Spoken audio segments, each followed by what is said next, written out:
Sawadee-kap. Hello and welcome to Daily Wisdom, Walking the Path with the Buddha. Today is our Pali Canon and English study group, and we're studying the words of the Buddha in volume 13 of our book series. This book is titled Generosity. We're going to be exploring chapters 21 through 30 today, where you'll be able to learn the words of the Buddha and be able to investigate those teachings. Then you'll be able to reflect on them and practice them, integrating them into your day-to-day life, helping you to be able to awaken to the enlightened mental state where you're learning about the natural law of karma, of cause and effect. So I'd like to welcome all of you, whether you're joining for the first time or you've been joining regularly.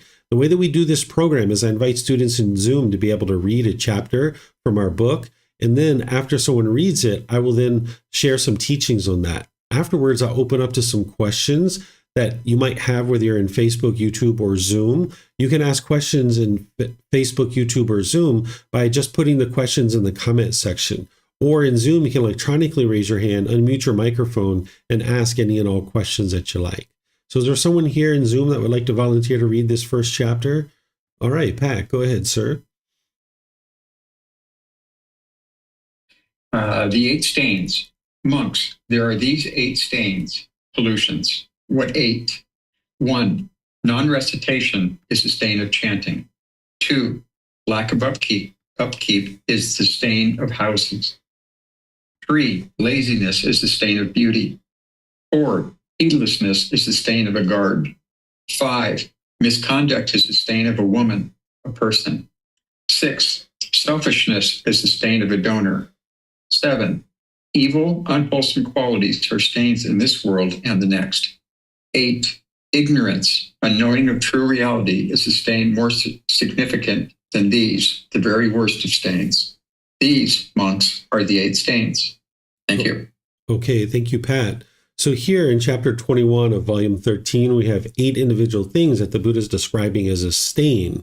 Because what you're doing on the path to enlightenment is you're purifying your mind of the pollutions. Of course, the 10 fetters are the individual pollutions that you're purifying your mind of. But the Buddha sometimes describes certain things, certain qualities, certain ways of being in other ways using this word like stain.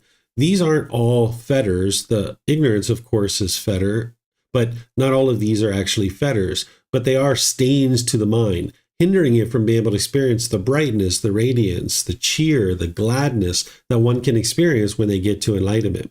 So this first one, this non-recitation, is a stain of chanting. During the lifetime of the Buddha, you had to chant in order to get to enlightenment. If you weren't willing to chant, there was no way for you to get to enlightenment because you needed this in order to be able to remember the teachings. That if you were learning with the Buddha, everything was oral, and then you would use recitation of the teachings in order to commit them to your memory. Where today we might read a book or watch a YouTube video, listen to a podcast, things of this nature. During the lifetime of the Buddha, they weren't able to do that. So if someone was choosing not to recite the teachings, they would never then be able to learn them intellectually, to investigate and examine them. They wouldn't be able to reflect on them, and they wouldn't be able to practice them, because that's where the real work is happening in your practice. That's where the real transformation is occurring. So the Buddha is describing this as a stain.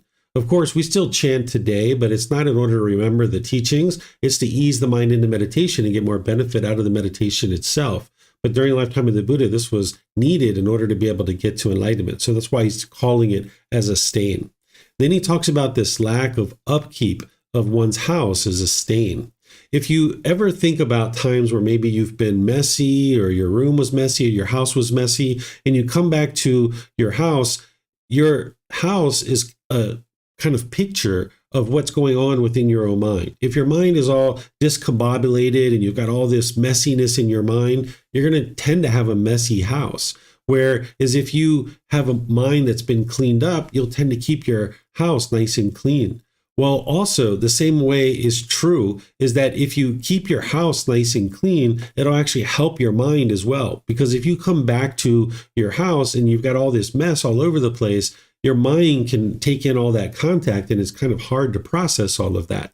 But if you keep things somewhat tidy in your home or in your room, when you come back to your area of living, then your mind can be at ease because you've kind of got things somewhat organized and they're fairly upkept and looking nice. So this can actually help you to be able to get the mind to the point where you're experiencing more peace and not so much stress and anxiety because you've got the house around you in pretty good order. Now, of course, you need to be able to maintain your peacefulness as an enlightened being, whether your house is in order or not. But by keeping up your house and making sure that you have it nice and tidy, this will actually help your mind to gain some peacefulness and some release of any kind of stress or anxiety related to all the things that are going on around your house. So, of course, you can't have a craving for your house to look a certain way permanently, but it does help to keep your house a little bit tidy. And this is indicative of what's going on in one's own mind. Then the Buddha is talking about laziness as being a stain of beauty. You know, if you're lacking motivation and enthusiasm and ambition, and there's not vigor in the mind, if an individual is not willing to put forth effort and dedication and be able to move their life forward with enthusiasm and ambition, they're not going to be able to make wise decisions to build up their life and actually get to this enlightened mental state. Because yes, you're training your mind, but also through training of your mind, you're also making certain decisions in your life to create the ideal life for yourself. So if one is lazy, then they're not doing the work that they need to do on the path to enlightenment, but also in one's life to be able to make wise decisions to move your life forward. And as an individual feels dull and lethargic and lazy, this will affect one's appearance too, their facial appearance and other aspects of their body as well. So that's why the Buddha is describing this as a stain. And you're not interested in having a stain of laziness. You'd like to have vitality and vigor and enthusiasm and ambition to go forward in life. This is part of that enlightenment factor of energy that as part of your growth and development on the path to enlightenment, you would need to practice the enlightenment factor of energy, where you're willing to have initiative to make decisions and move your life forward in a direction that would be wholesome and beneficial for you. Heedlessness is where the mind is unattentive or unalert. Oftentimes, an individual is using substances to produce this heedlessness, where there's a lack of attention or focus or clarity in the mind. There's this inattentive or unawareness of the mind. And if an individual is heedless, then they're walking in the opposite direction of enlightenment because the mind doesn't have mindfulness or awareness of mind. That is what you're actually looking to cultivate, heedfulness. But heedlessness is where the mind is unaware and unattentive. And the Buddha is saying this is a stain of a guard. Because whenever he talks about mindfulness, this is the guard that's guarding the mind. Because anytime there's an unwholesome quality that comes into the mind, you need to have your mindfulness well tuned so you can see that unwholesome quality coming into the mind so that then you can apply right effort to cut that off and eliminate that out of the mind. And likewise, when there's wholesome qualities in the mind, you need to have your mindfulness to be able to spot that so that you can now apply right effort to cultivate that in the mind. You might think about your mindfulness as like a virus scanner on your computer, just sitting in the background, looking over the hard drive. And if any corrupt files or viruses land on the hard drive, it quarantines them and cleans them up and gets them off the hard drive. Well, it's the same thing is true with your mindfulness. It's just kind of sitting there in the back of your mind, looking over the mind as a guard so that anytime there's any unwholesome qualities that are arising, you can apply effort to eliminate it. But if you're heedless, you're not going to be able to do that. So that's why the Buddha teaches not to take any substances that would produce heedlessness. Of course, we understand liquor, wine, illicit drugs, and things like this. But even things like caffeine can produce heedlessness as well. So you need to pay attention to those kinds of things, get rid of the substances that are producing heedlessness, and then practice heedfulness in your day-to-day life, where you can have mindfulness and awareness of mind. To not only eliminate the unwholesome qualities, but to cultivate the wholesome qualities. This fifth one that the Buddha is sharing here, he must have been speaking with a woman because he's using the phrase or the pronoun woman here. Someone must have asked him a question that was a female and he was replying to her. So he's talking about misconduct is a stain of a woman. And you can see I put in parentheses there, a person, because it's not just a woman, but it's any person that is having misconduct. This would be your wrong speech, wrong action, and wrong livelihood. Because if you're making unwise decisions around your moral conduct, it's going to cause harm, and then that harm is going to come back to you. So you need to be able to purify your moral conduct so it's not a stain in the mind. Because this is damaging one's relationships. And as you put out unwise moral conduct, it's going to cause harm, and now it's going to damage your relationships and produce unwholesome results or unwholesome karma for you. So a big part of the path to enlightenment, in addition to training your mind, is to be able to make sure you're improving your moral conduct in the way that you interact with people on a day-to-day basis, because this is a stain, but you can improve this. One of the ways that I think about it is it's like an oil pipe, that if an oil pipe is busted and it's spewing oil all over the world, you'd like to shut that down as soon as possible. You're not going to go clean up the mess on the floor first. You're going to shut down that oil pipe, because as long as you're spewing oil all over the world, it's just causing harm. So you would like to shut down the misconduct or the unwise moral conduct so that now your interactions day to day are producing wholesome Dhamma. But as long as you're making unwise decisions around your moral conduct, it's going to keep producing unwholesome results or unwholesome Dhamma. Then the whole reason why this discourse is in this book is this particular phrase right here, where the Buddha is saying that selfishness is the stain of a donor, because this book is all about generosity. Generosity is helping to train your mind to let go, just like breathing mindfulness meditation, because the underlying cause of all the discontentedness is craving, desire, attachment, the mind holding on and craving permanence. So you need to be able to train your mind to let go, so your mind's not longing, yearning, and chasing, and it's also not clinging and holding on to things tightly. So if an individual is selfish, then that means their mind still has craving, desire, attachment. By the time you get to enlightenment, you're going to be more than willing to share your time, effort, energy, and resources, and you're going to be doing that on a regular basis without any expectation of anything in return. You know, as animals, we were hoarding our food, right? And we weren't willing to share. And we marked out our territory. And anytime another being came into our territory, we might have growled and roared at that being.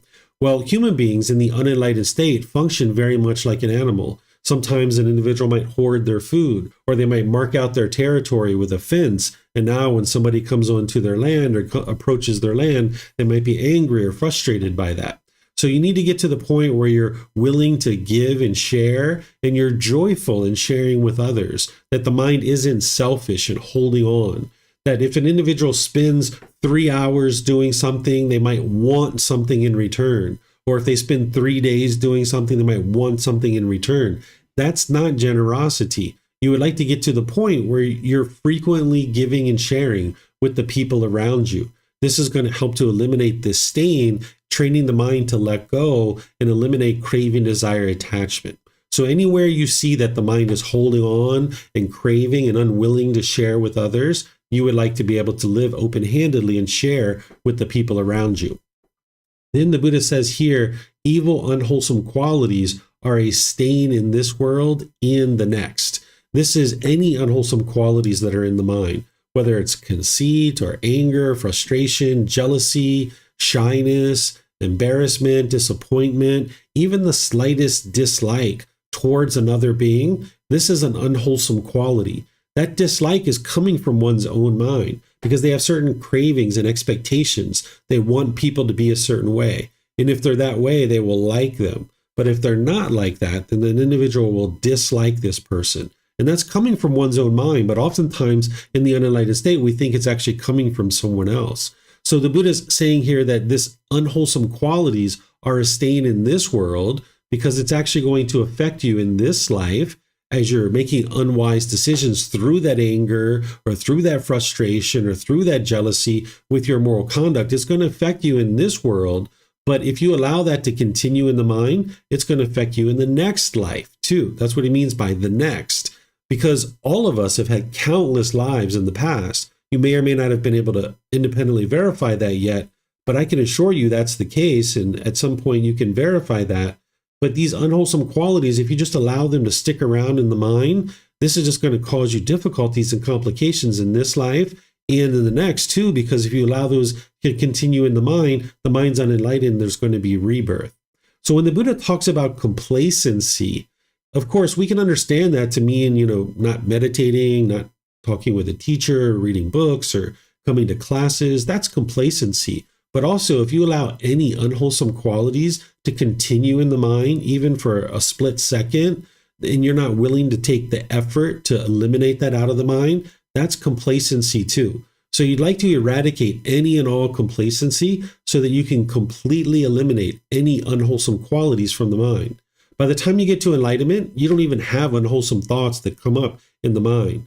In the unenlightened state, you can have unwholesome thoughts that come up, but maybe you just don't act upon them, right? You don't say anything, you don't do anything, but they're still in the mind. That's still a problem. You'd like to get way ahead of that, where you can spot it long before it comes into the mind, and you can cut it off and let it go, not allowing that unwholesome thought to come into the mind, so that now you can ultimately get to a point where the mind's completely purified and there aren't any unwholesome qualities in the mind whatsoever. That's a mind that's been completely purified. And the way that you do that is by eliminating this particular stain of ignorance, or the unknowing of true reality.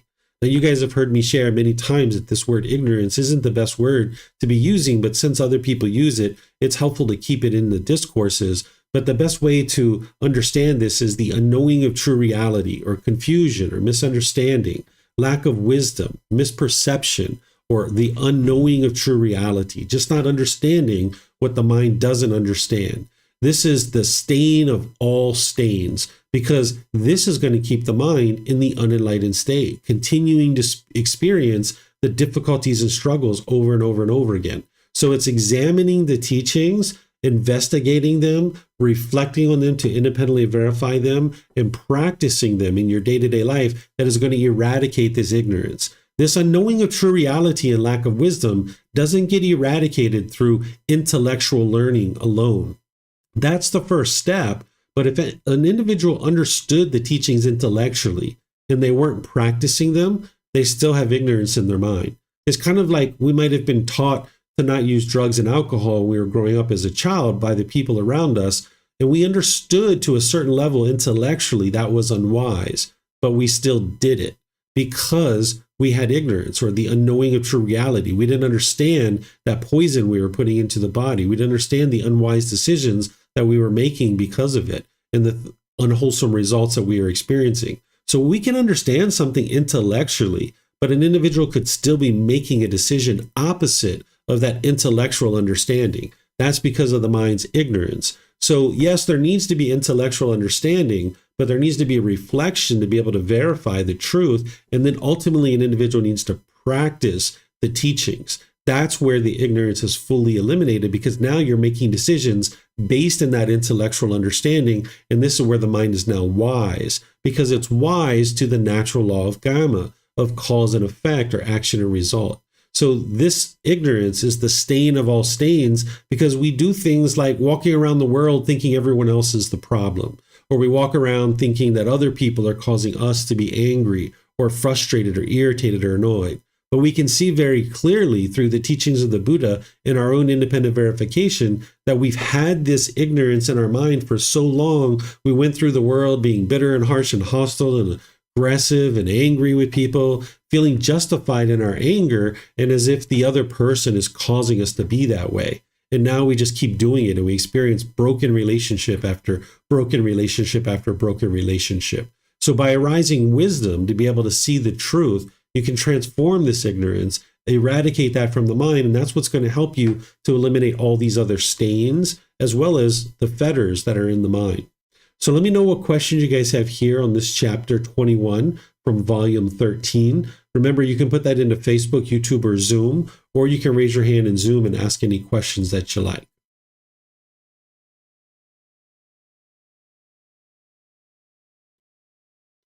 All right, I'm not seeing any questions anywhere. So we can go to the next chapter, which is chapter 14. Is there someone who would like to read this? Okay, looks like Yusuf's going to read it. So go ahead, sir. The qualities that bring one to hell or heaven. Monks possessing three qualities and without having abandoned three stains, pollutions, one is deposited in hell as if brought there. What is three? One is immoral, unwholesome, and has not abandoned the stain of immorality, unwholesomeness. One is jealous and has not abandoned the stain of jealousy. One is selfish and has not abandoned the stain of selfishness. Possessing these three qualities and without having abandoned these three stains, one is how is that pronounced? Deposited. One is deposited in hell as if brought there. Monks, possessing three qualities and having abandoned three stains, one is deposited in heaven as if brought there. What three? One is virtuous, practicing moral conduct, and has abandoned the stain of immorality and wholesomeness. One is jealous and has abandoned the stain of jealousy. One is not jealous, sorry. One is not selfish and has abandoned the stain of selfishness. Possessing these three qualities and having abandoned these three stains, one is deposited in heaven as if brought there. Okay, thank you, Yusuf. So here, the Buddha is teaching this cause and effect of the natural law of karma.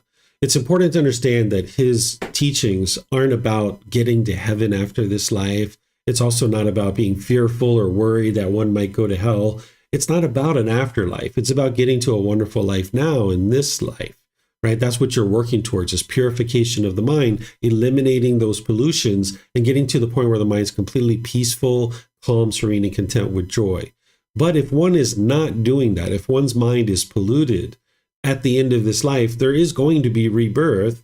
And that means that there's going to be rebirth into a certain realm. And the Buddha was teaching this so that people would understand. He wasn't teaching it in order to guilt, shame, or fear people into doing any one particular thing or another. He's just helping you to see that relationship of the cause and effect of the natural law of karma. And these are questions that people would have been asking him.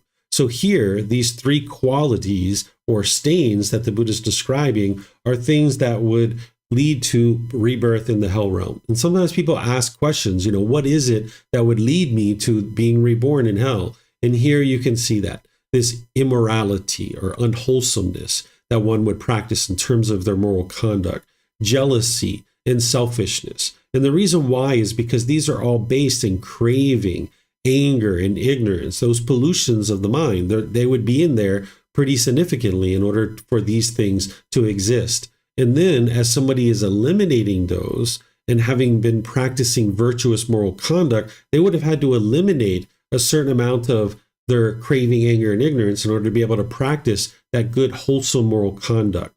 And then to be able to eliminate jealousy, one would need to have arisen the wholesome quality of the sympathetic joy. And then to not be selfish, one would need to arise generosity. Again, this is helping to reduce and ultimately eliminate craving, anger, and ignorance from the mind. So you shouldn't need to worry about hell, or you shouldn't be aspiring or longing, yearning to be reborn in heaven. Instead, work to learn and grow and develop in this life to be able to get to enlightenment, where the mind can be completely peaceful and joyful in this life. You're living the ideal life in this life.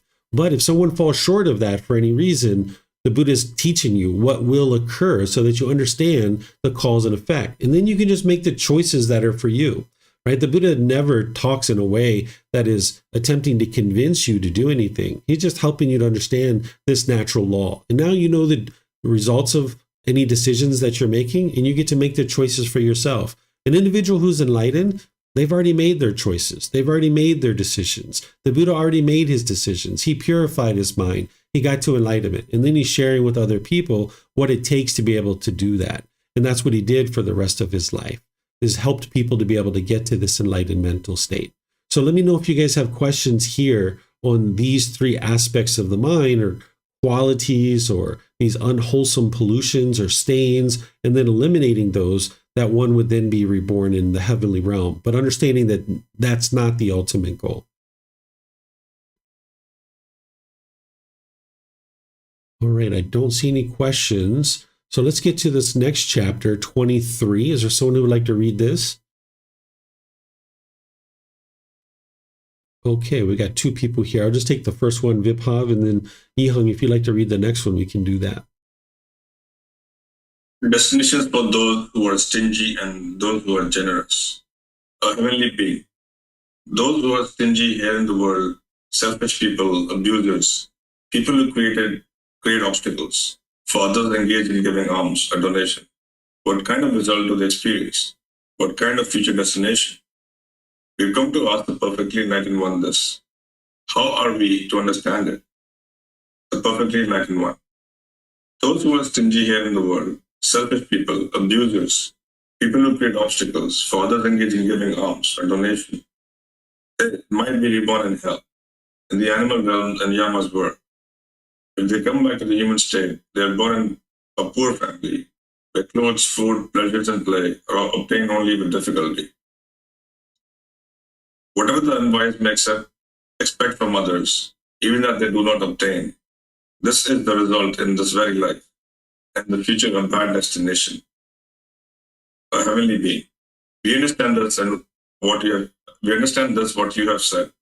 He asked Gotama another question.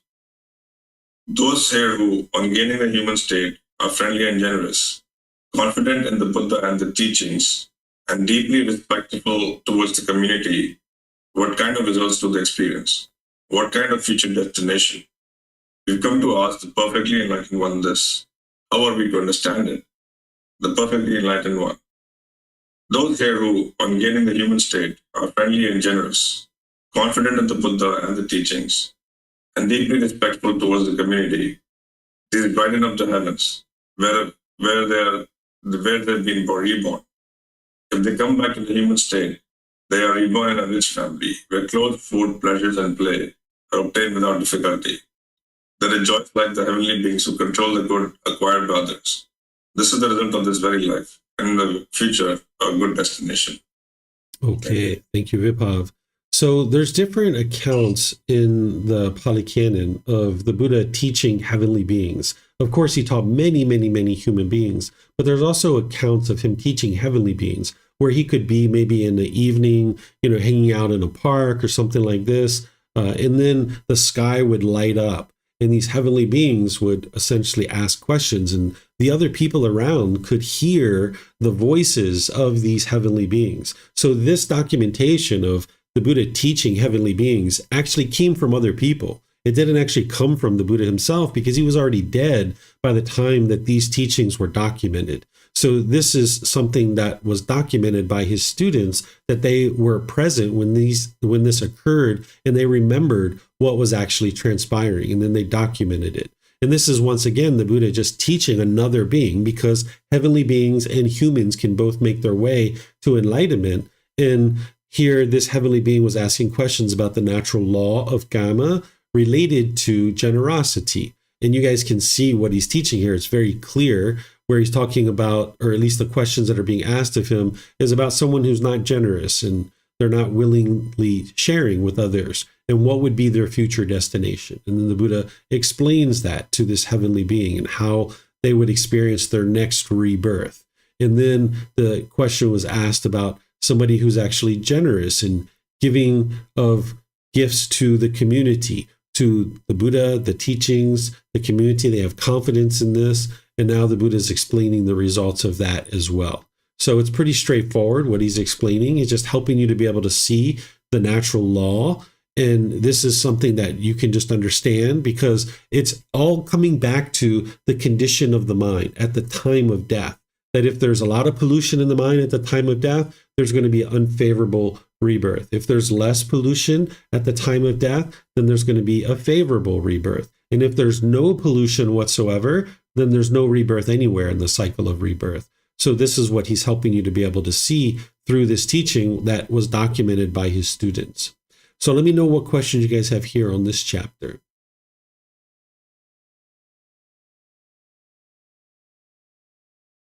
Okay, looks like Vibhav, you have a question. Go ahead, sir. Yes, David, I just have a question on, can you please go down on the last page? This reference on that if you have done good karma, you're generally born in a rich family, or you're beautiful, or other things like that. And I guess the way the Buddha describes result of a good karma is in such ways, and a lot of other places as well. Mm-hmm. Like being born rich, or being born beautiful, or having this sort of like, what is there? Why is that? I mean, you could be born, I guess, not with a whole lot of stuff like in the rich family, but you could still be practicing moral conduct and other things, right? Or having a good karma. Yeah, so if you're being reborn into a family that has significant amount of resources, set aside the word rich, because that is sometimes have subjective thoughts about that. But if you have a family that has a lot of resources and you're born into that family, that means in that future birth, you have a better chance of making your way to enlightenment, because now you don't have to worry about where your next meal is coming from, and you have plenty of resources. So that means that you can spend time to learn and practice and grow in the path to enlightenment if somebody chooses to do that. So that would be a favorable rebirth, because it gives you more of an opportunity to get to enlightenment in a future life, because there's less obstacles for you to overcome. Somebody who's born into poverty, they have to overcome that obstacle first before they even get a chance to have available time to learn the teachings, to meditate, and do all the other things that they need to do. So that's why someone who has wholesome karma, being reborn into a family that has a lot of resources, would be a favorable rebirth for you, because it kind of sets you up in a better position to be able to potentially get to enlightenment in that next life. Okay, thank you. You're welcome. Okay, I don't see any other questions anywhere. So let's go to this next chapter, chapter 24. I think Yihang was going to read. Go ahead, ma'am. Let me see, where are you at? There you are. Thank you, Teacher David. 5 kinds of wealth. Monks, there are these 5 kinds of wealth. What 5? The wealth of confidence, the wealth of virtuous behavior, the wealth of learning, the wealth of generosity, and the wealth of wisdom. And what, monks, is the wealth of confidence? Here, a noble disciple is endowed with confidence. He places confidence in the enlightenment of the Tathagata Das.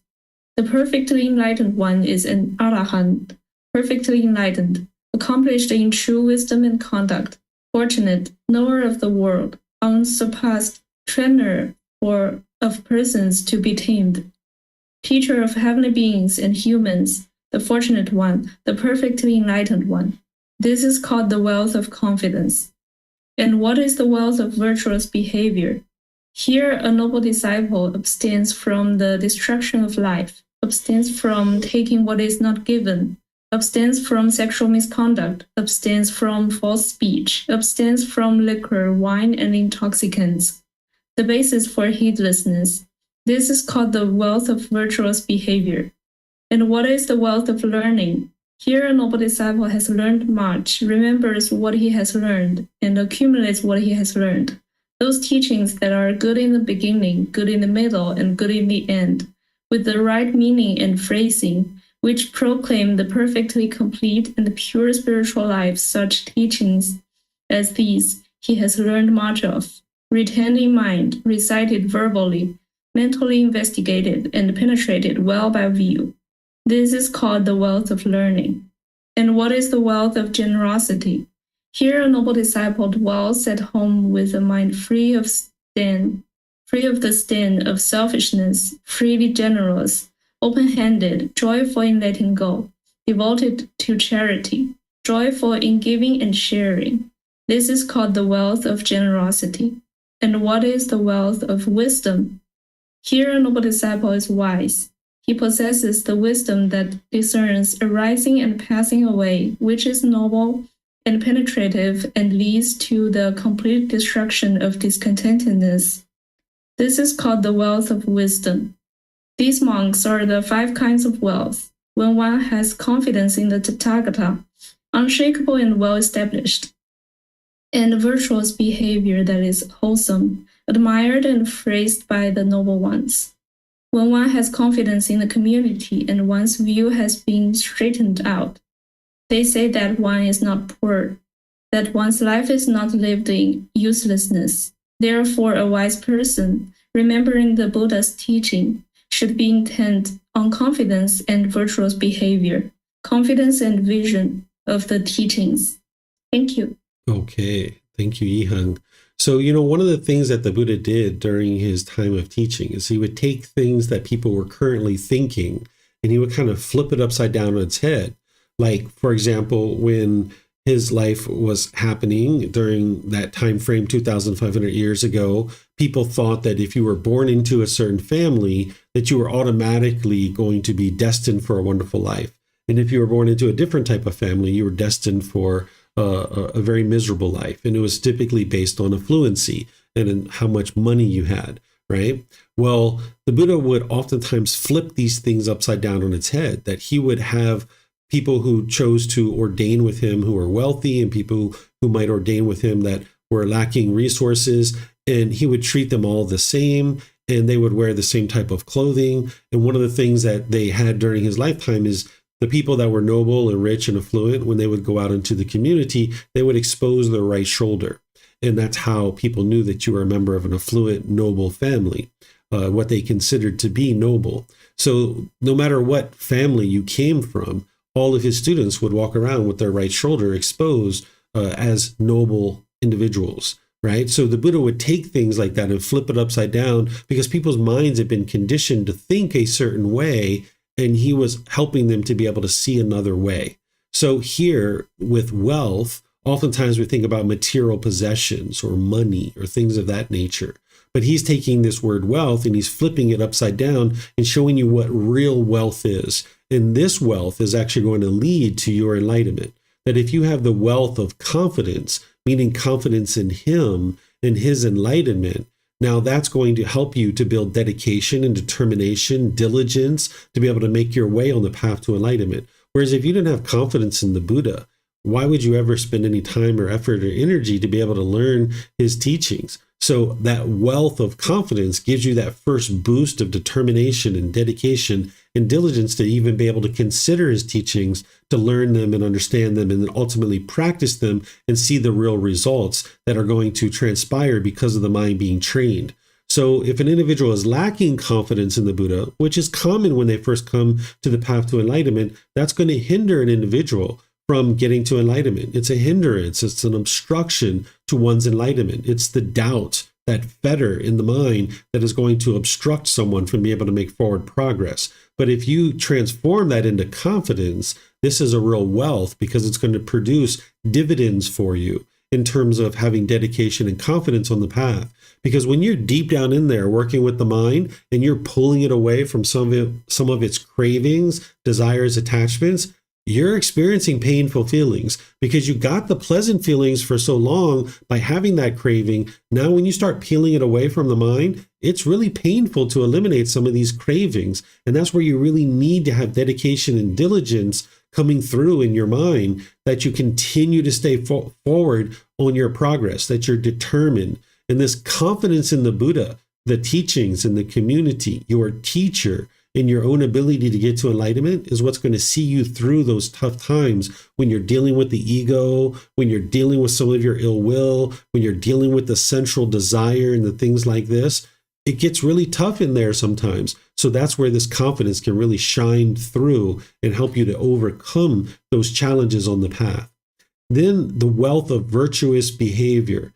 Again, as long as you're out there making unwise decisions around your moral conduct, it's going to keep producing unwholesome results. So these are the 5 precepts. These are going to significantly reduce your unwholesome karma production in terms of destroying life, stealing, sexual misconduct, lying, and taking substances that cause heedlessness. I'm sure many of you guys have studied the 5 precepts with me by now. And if you haven't, I would recommend that you go do that in this book, Developing a Life Practice, The Path That Leads to Enlightenment. Chapter 7 is all about the 5 precepts. And I use the original words of the Buddha there because these aren't the actual 5 precepts. This is him pointing to the 5 precepts. The 5 precepts are much more detailed than this. And I go through and I help students to be able to understand how to apply these in their day-to-day life. And you're going to need that guidance to be able to understand how to improve your moral conduct, because as long as you're not practicing the 5 precepts, you can't even get into the jhanas. You would need to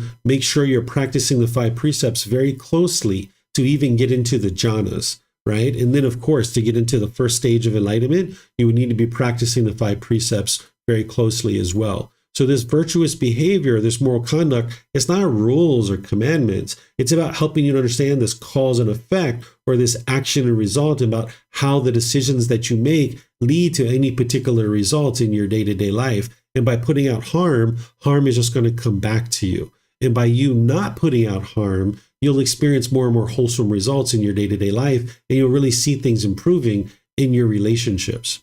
Then this wealth of learning. This is also a wealth that's going to pay massive dividends, just like the other two. That if you deeply study the teachings and you pay attention to the discourses, you commit them to memory in terms of like your understanding of them. Not necessarily that you commit each word for word to your memory like they used to do during the Buddha's lifetime, but you need to at least understand each of them and be practicing them.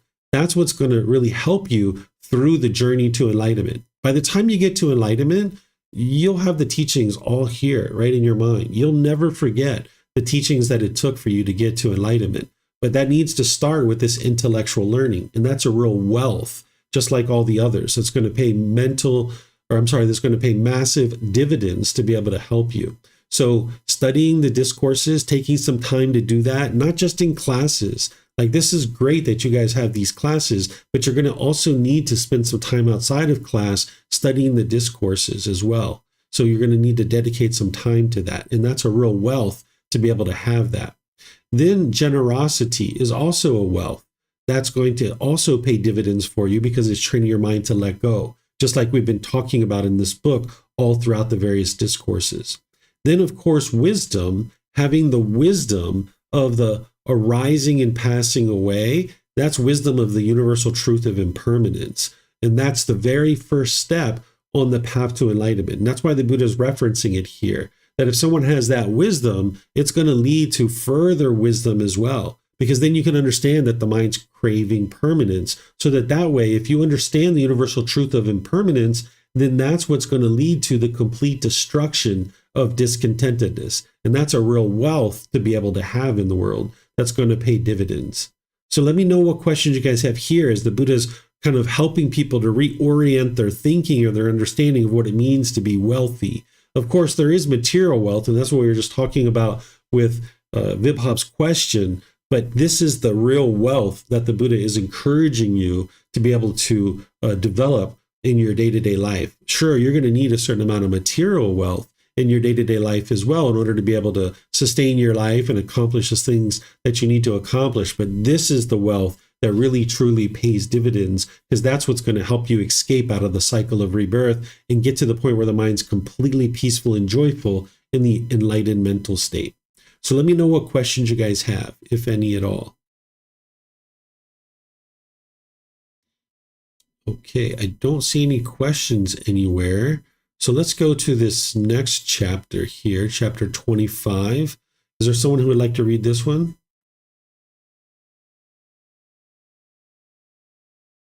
Okay, Vibhav, go ahead, sir. 7 kinds of wealth. Monks, there are these 7 kinds of wealth.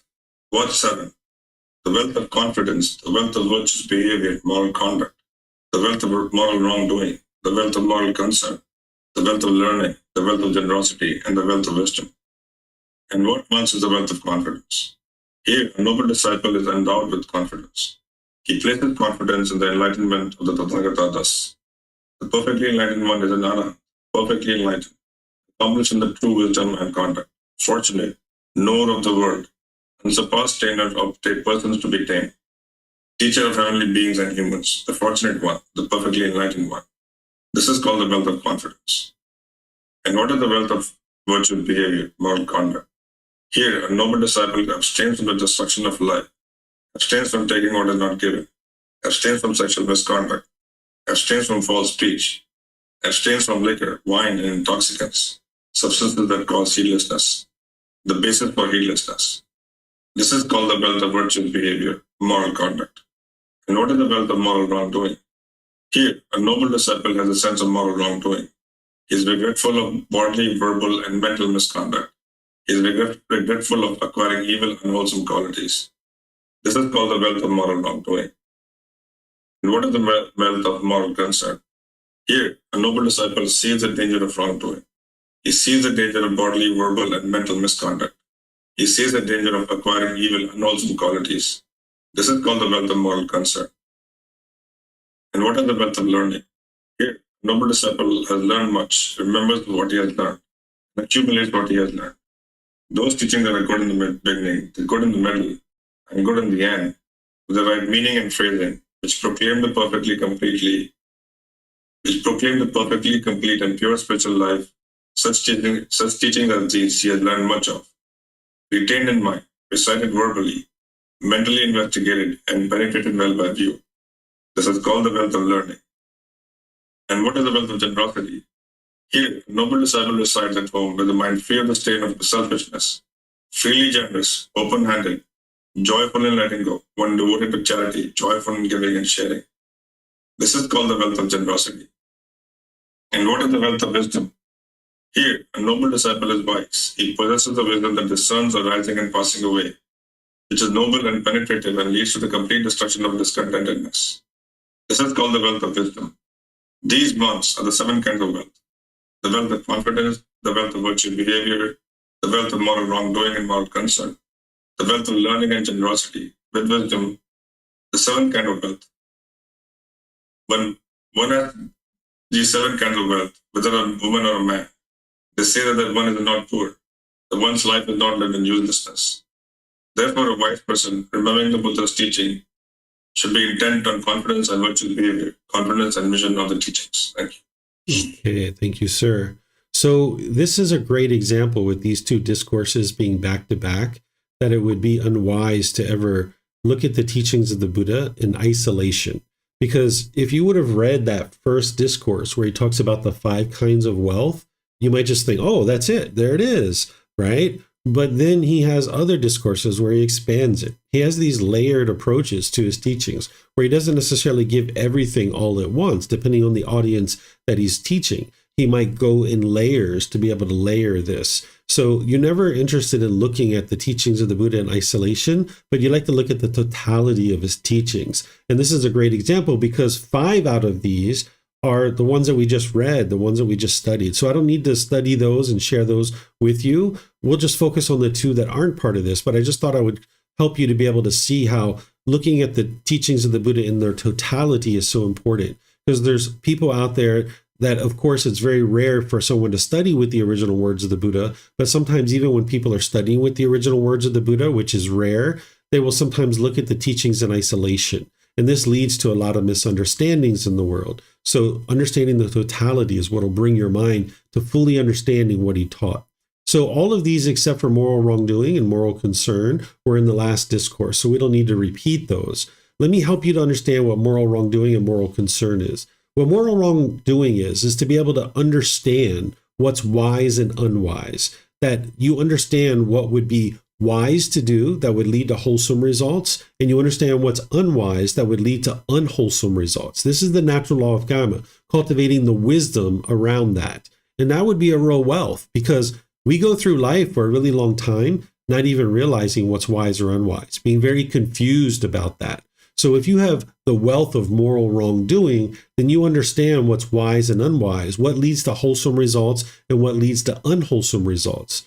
What the wealth of moral concern is that you have concern to not cause harm to other beings, and that you're not interested in making unwise decisions, that you see the danger even in the slightest little thoughts, right? This is the words of the Buddha that he shares in other places of his teachings, that if you understand what's wise and unwise as part of moral wrongdoing, now the next part is to understand and have and developed in the mind moral concern, where there's concern about what you may or may not do that is going to either cause harm or not, because you understand through your moral wrongdoing that if you make an unwise decision, it's going to produce unwholesome results. So that's what these 2 wealths are, is first understanding what's wise and unwise, and then having the concern to not cause harm to other beings, making wise decisions, that you're concerned about even the slightest little thought that you might make a decision that would be unwise. You're not worried about it. You're not having anxiety about it or stress about it, but you have concern and your care not to actually cause harm to others. Let me know what questions you guys have here on this discourse. This is the 7 kinds of wealth.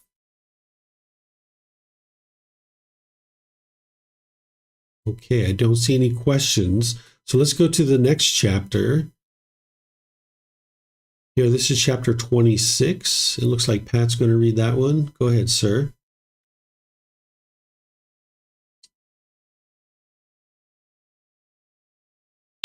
There it is. Benefits of building dwelling place.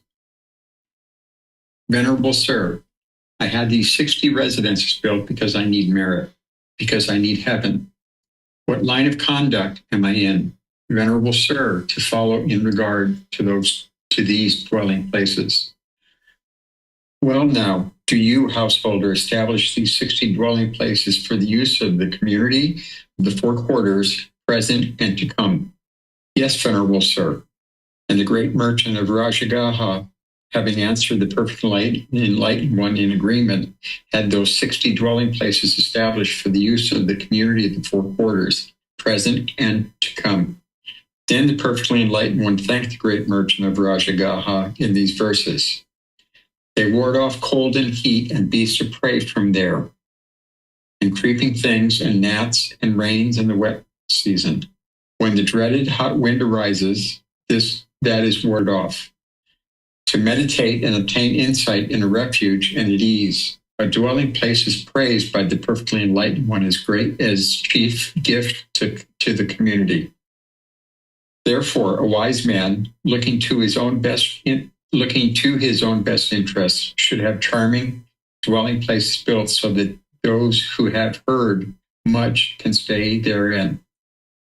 To these food and drink, robes and lodgings he should give to the upright with mind purified. Then they teach him the teachings dispelling every ill. He, knowing the teachings, here attains nibbana, taintless and purified. Thank you. Okay, thank you, Pat. So here, this is an individual who's asking the Buddha questions about giving of a lodge, right? There's these 60 buildings that this person donates for the community of ordained practitioners to be able to stay at as part of his generosity. And the Buddha is saying, yes, this leads to great benefit because now these individuals can stay in those lodges. They can be healthy. They can cultivate their mind, train their mind. They can develop the wisdom. And then this individual would be able to learn from those individuals to be able to now gain the wisdom of what it takes to get to enlightenment. So oftentimes people consider giving a building for the benefit of people to learn and understand these teachings as one of the best gifts that you can give to the community. So this is why sometimes here in Thailand, you see a lot of building and construction going on, even though they have 45,000 temples in Thailand, and about 10,000 of them are abandoned. You can actually see them still building temples and still building buildings on existing temple grounds because they tend to look at building buildings as one of the biggest gifts that you could give. So the household practitioners are oftentimes involved in building buildings so that they can house not only ordained practitioners, but people can come and learn in those buildings as well.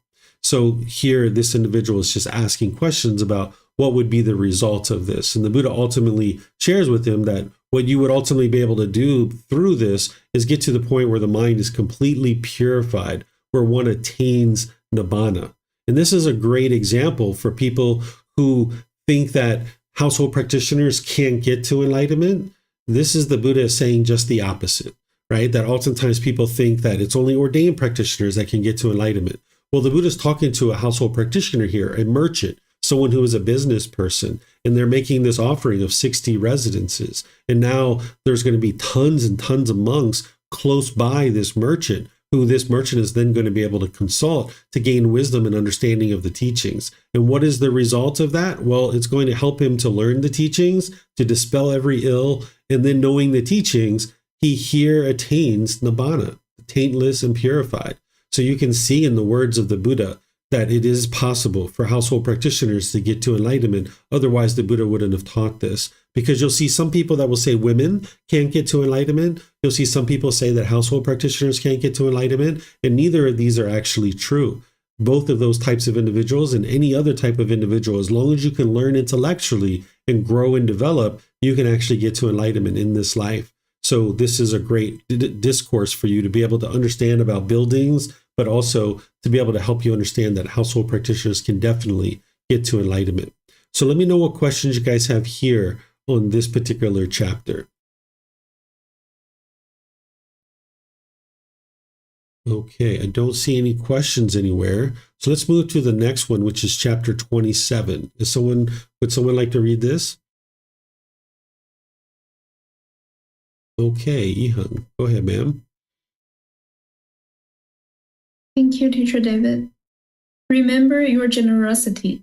Again, Mahanama.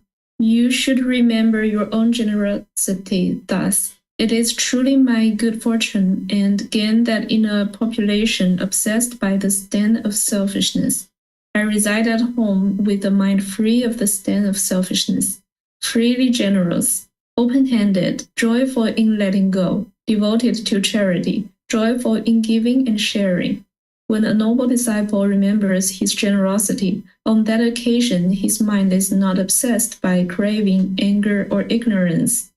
On that occasion his mind is simply straight, based on generosity. A noble disciple whose mind is straight gains inspiration in the meaning, gains inspiration in the teachings, gains joy connected with the teachings. When he is joyful, joy arises. For one with a joyous mind, the body becomes tranquil. One tranquil in body feels calm.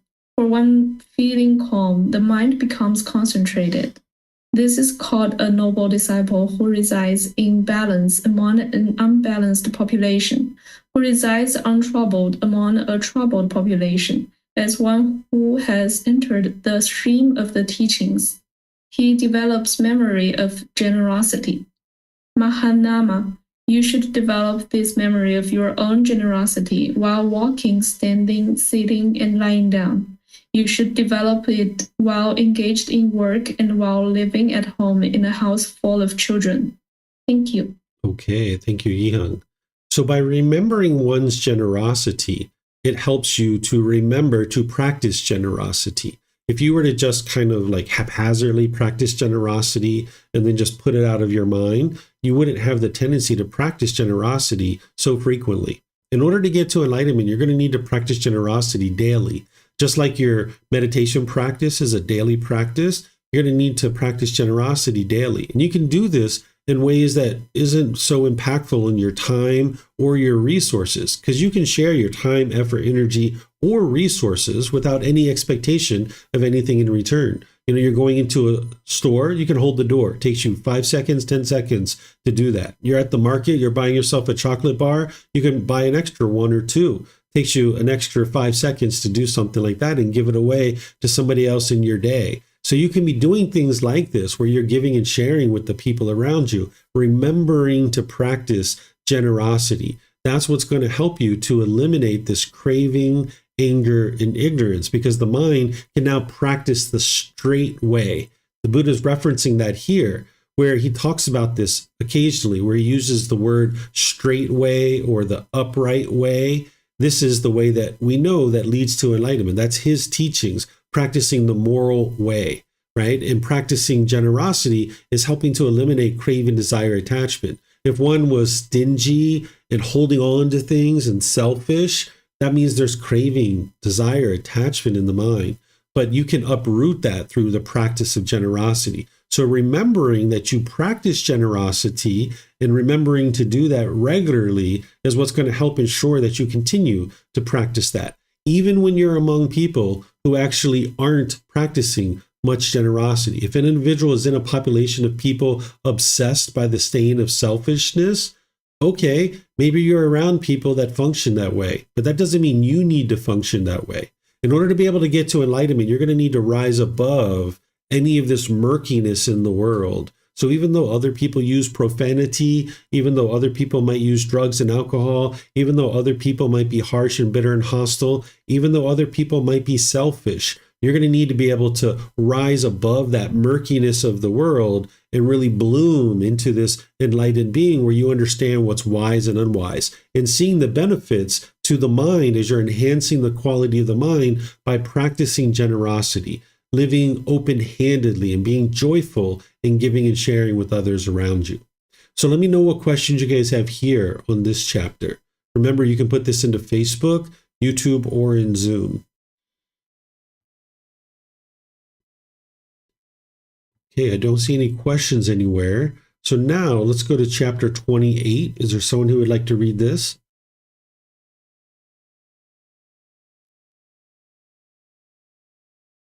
Okay, Pat, go ahead, sir.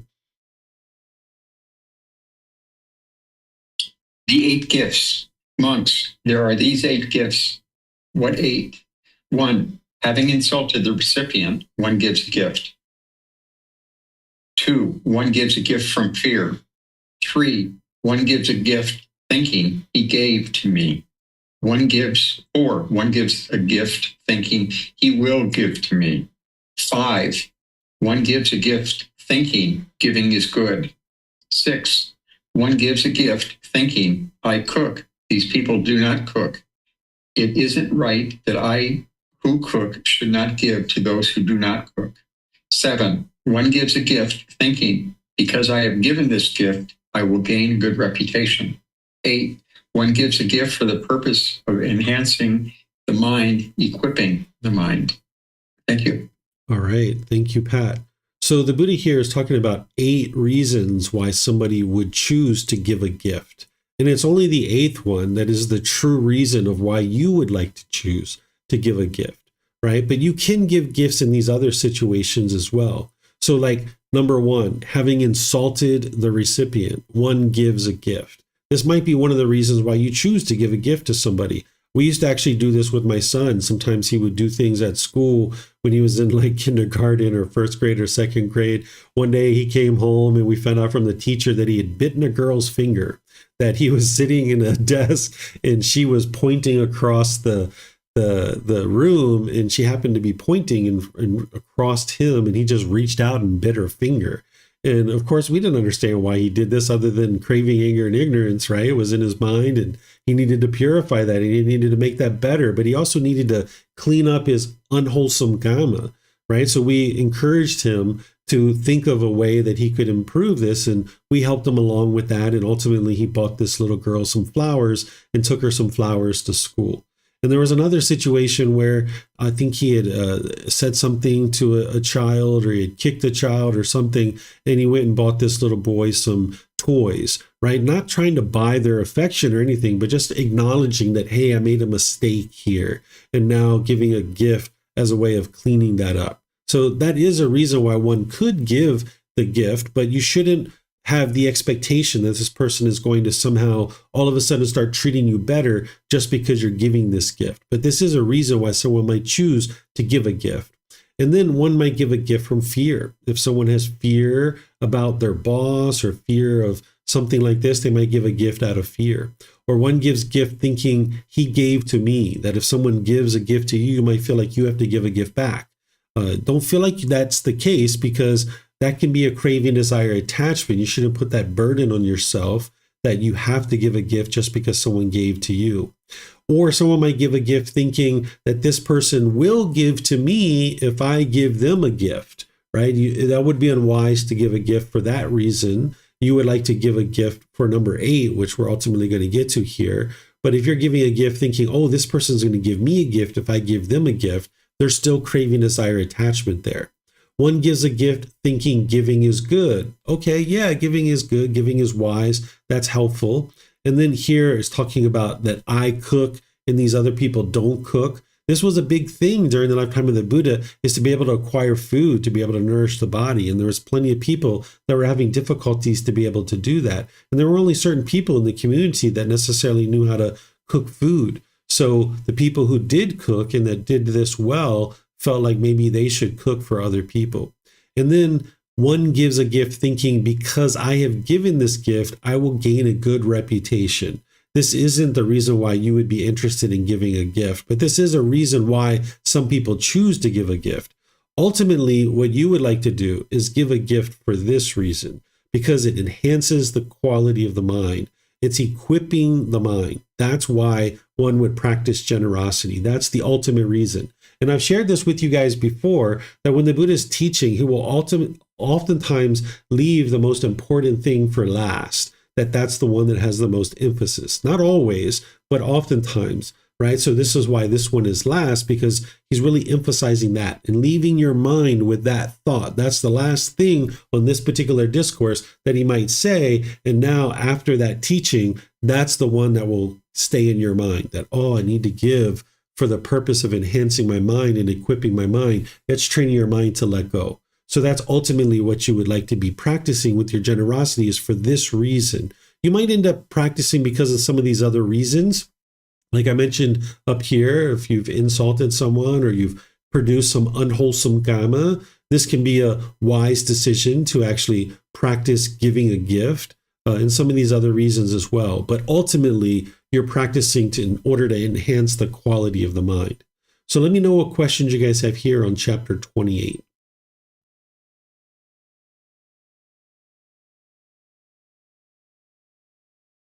Okay, I don't see any questions anywhere. So I'm going to go to, oh, there's Vibhav. Vibhav, is that for a question or for reading? Just a question on giving gift from fear. Can you please explain it again? Oh, sure. So sometimes people give gifts out of fear, right? They might have a fear of their boss, and maybe it's their boss's birthday or something, and maybe there's other coworkers that are giving a gift too, and they have fear that if they don't give a gift, that maybe that something unfortunate is going to happen for them. So they might give a gift just out of fear that they don't really truly want to give this gift, but they're doing so out of fear. And this wouldn't be a reason why to give a gift, like you're not interested in giving a gift out of fear, but the Buddha is just saying that this is a reason why some people choose to give a gift. Okay. Mm-hmm. So all of these here that he's describing, you wouldn't necessarily choose to give gifts for these reasons. This first one, yeah, you could give a gift for that reason, having insulted someone. Don't suggest you give a gift out of fear. I don't suggest you give a gift because somebody gave to you that you automatically feel obliged to give a gift back. That would be unwise. That's putting a burden on yourself to do that. If you give a gift thinking that this person will give to me, I don't suggest you do that because there's a craving there to get something from someone else. You could give a gift thinking like giving is good. Like, yeah, this is a good idea. Let's give a gift. That could be a wise decision to do. Someone could choose to cook because they think other people can't cook and they're having difficulties getting food. So let me cook for them and help them to be able to get a meal that they otherwise wouldn't be able to get. That's a wise decision. Giving a gift because you think that you're going to get a good reputation out of this, that would be unwise. There's still a craving, desire, attachment there. Giving a gift because it's enhancing the quality of your mind and equipping the mind, that's the perfect reason to give a gift. So that would be the main reason to give a gift. But some of these others can be helpful as well. Like number 1, number 6, it would be wise. Number 5 and number 6. So 1, 5, 6, and 8, that would be wise. 2, 3, 4, and 7, it wouldn't be wise to give a gift for those reasons. Okay, thank you. Mm-hmm. Okay, I don't see any other questions. So let's go to the next one, chapter 29. Is there someone who would like to read this? I can read it. Okay, go ahead, Vibhav. The 8 grounds for giving. Monks, there are these 8 grounds for giving. What 8? 1 gives a gift from craving, desire. 1 gives a gift from anger, hatred. 1 gives a gift from ignorance, delusion, and knowing of true reality. 1 gives a gift from fear. 1 gives a gift thinking. Giving was practiced before by my father and forefathers. I should not abandon this ancient family custom. 1 gives a gift thinking. Having given this gift with the break of the body after death, I will be reborn in a good destination in the heavenly world. 1 gives a gift thinking. When I'm giving this gift, my mind becomes tranquil and energy and joy arise. 1 gives a gift for the purpose of enhancing the mind, equipping the mind. These are the 8 grounds for giving. Thank you. Okay, thank you, Vibhav. So again, this is another back-to-back 2 discourses that if you read that first one, you're like, these are the only 8 reasons why someone would give. You would not be fully understanding the teachings of the Buddha because an individual would be looking at his teachings in isolation. You need to look at the totality of them. So these are 8 more reasons. And some of these are duplicates from the previous one, but there's some new ones in here too, right? If one gives a gift based on craving, desire, attachment, this would be unwise, right? If you have a longing, a yearning, if someone gives a gift out of anger or hatred or out of ignorance, anytime you're making any decisions through craving, anger, and ignorance, it's going to produce unwholesome results. So you're not interested in giving gifts for any of those reasons. This one here is the same as previous, giving a gift out of fear. That's unwise. Here, giving a gift was practiced before by my father and forefathers I should not abandon this ancient family custom. This is someone who's learned generosity from their relatives. And now they're choosing like, yeah, they did it, so I should, continue to practice this as well. This is just kind of showing that you've learned that this is wise to give and that you could continue to give because of that. But ultimately, you would like to understand that it's enhancing your mind. That's why you're choosing to give. But your relatives are giving you this example to help you understand that it's wise to give. Having given this gift with the breakup of the body after death, I will be reborn in a good destination in a heavenly world. Some people choose to give gifts because of that, but there's still craving, desire, attachment there in the mind. So you would like to be able to extinguish that and just working to practice generosity based on enhancing the quality of the mind.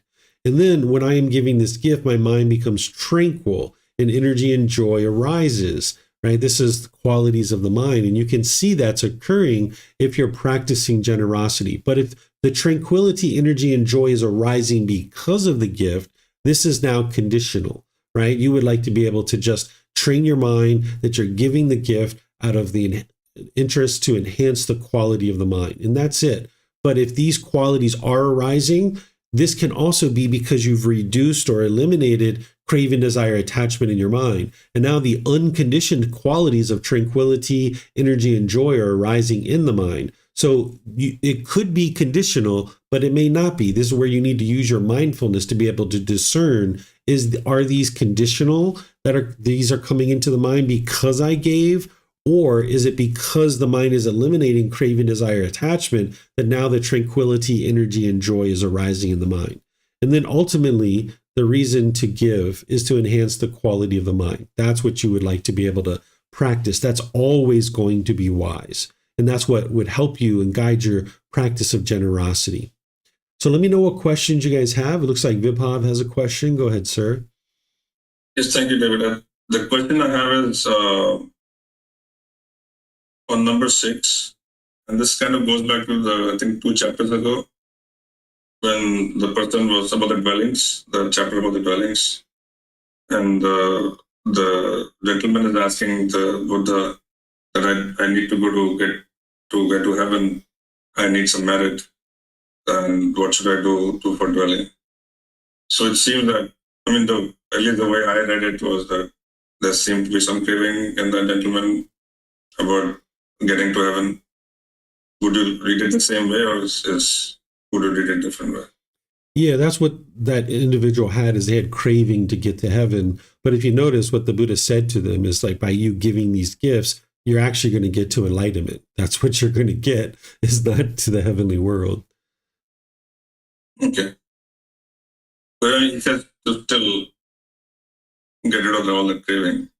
Yeah, he would have to get rid of the craving, but that's what that's going to allow him to do, because if he's built 60 dwellings, he's going to have a minimum of 60 ordained practitioners there that are learning directly from the Buddha, a minimum, right? And sometimes they're probably going to be sharing those dwellings. So you might have 120 or 180 ordained practitioners around that are learning directly from the Buddha. And now you're learning from those people. So the Buddha is saying, all right, you're going to end up getting to enlightenment because you're surrounding yourself with people who understand the teachings. And that's what's going to lead to your enlightenment, is understanding the teachings, not just the gift. Sure. And the other question I had was, sometimes the thought might arise that, I'm practicing generosity, or donating to the community, to the teachings. But then sometimes the thought might arise, I'm going to gain merit from this. Is that out of craving, or is this something that is just a thought? Or is it okay to think that, okay, I might get some merit out of this?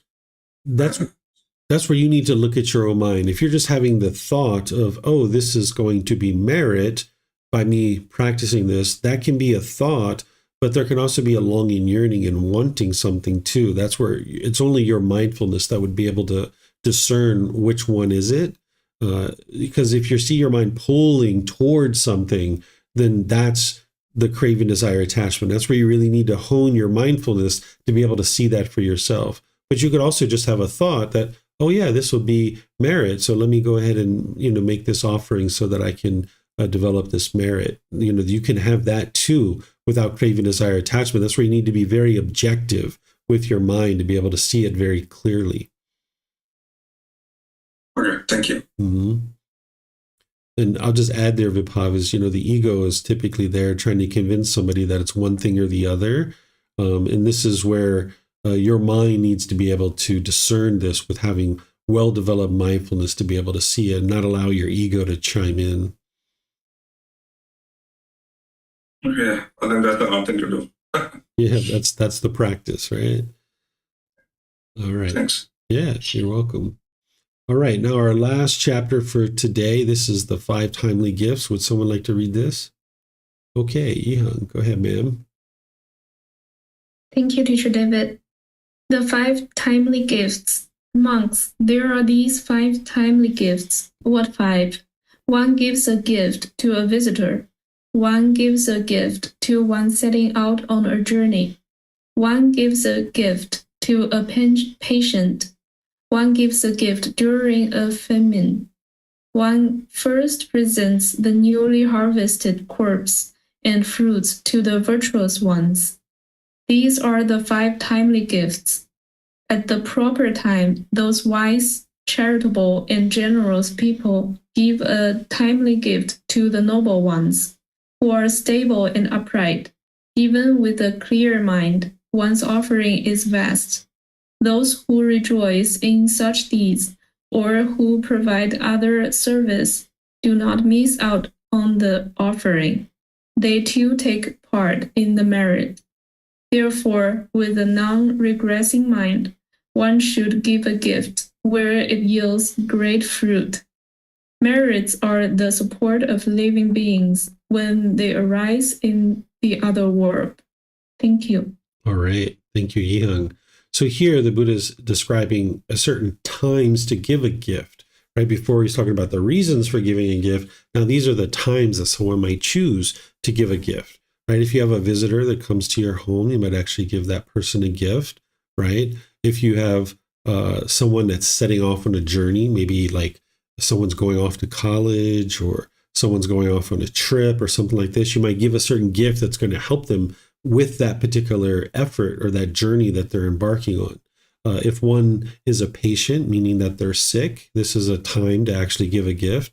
If there's a famine, we don't see too much of that, at least in the modern world. But of course, there are places in the world that are stricken with famine, that's a time to give a gift.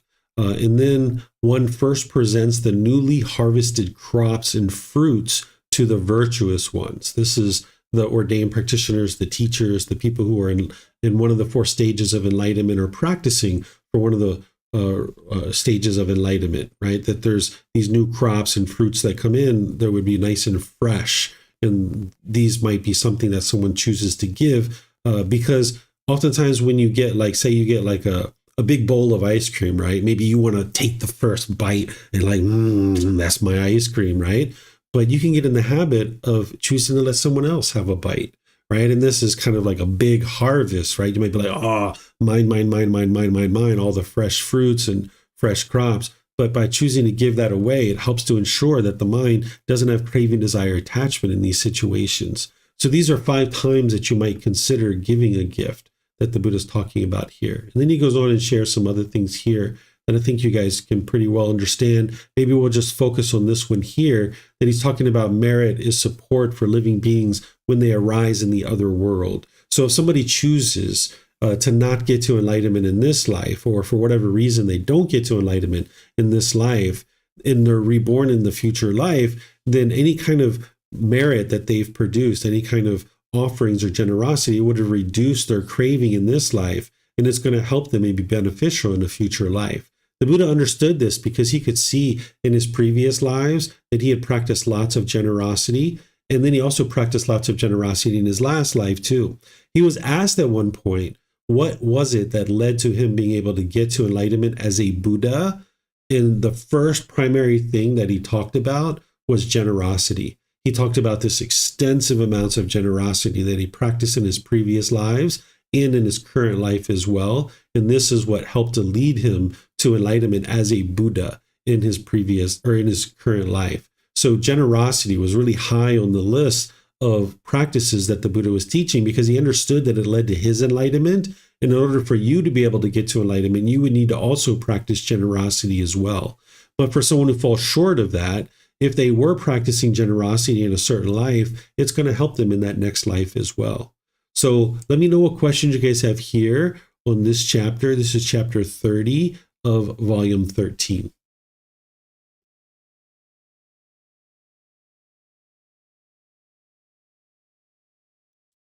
Okay, I don't see any questions anywhere. So I'm just going to end class by thanking all of you guys for joining. Thank you for reading. Thank you for participating in class. Thank you for your questions. I appreciate your interest to learn and grow and develop on the path. As you guys would like to learn more, you're more than welcome to. We have class next week on Saturday. We're going to be studying the next 10 chapters, chapters 31 through 40.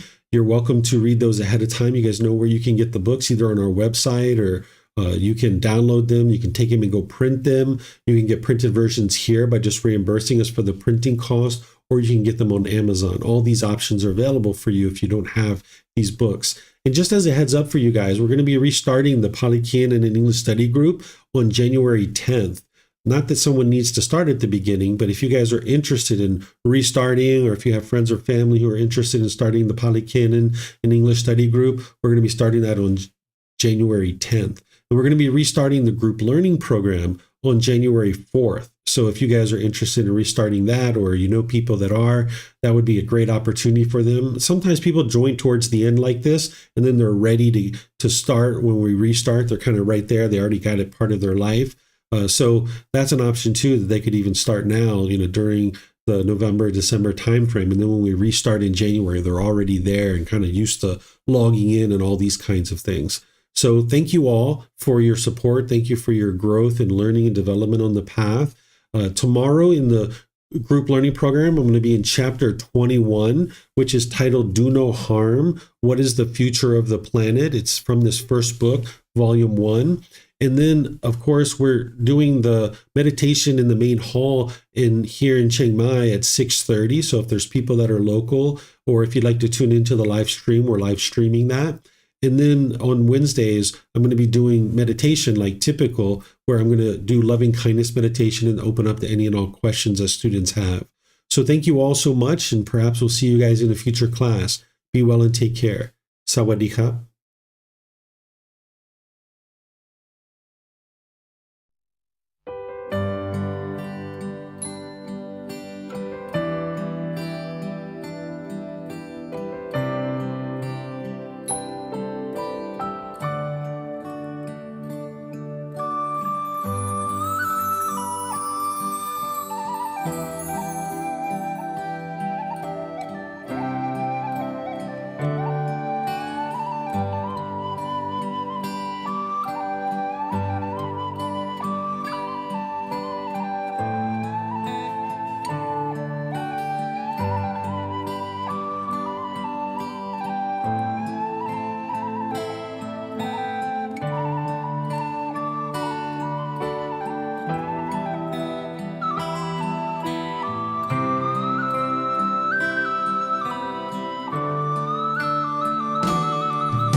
Thank you again for watching. Enjoy your meditation.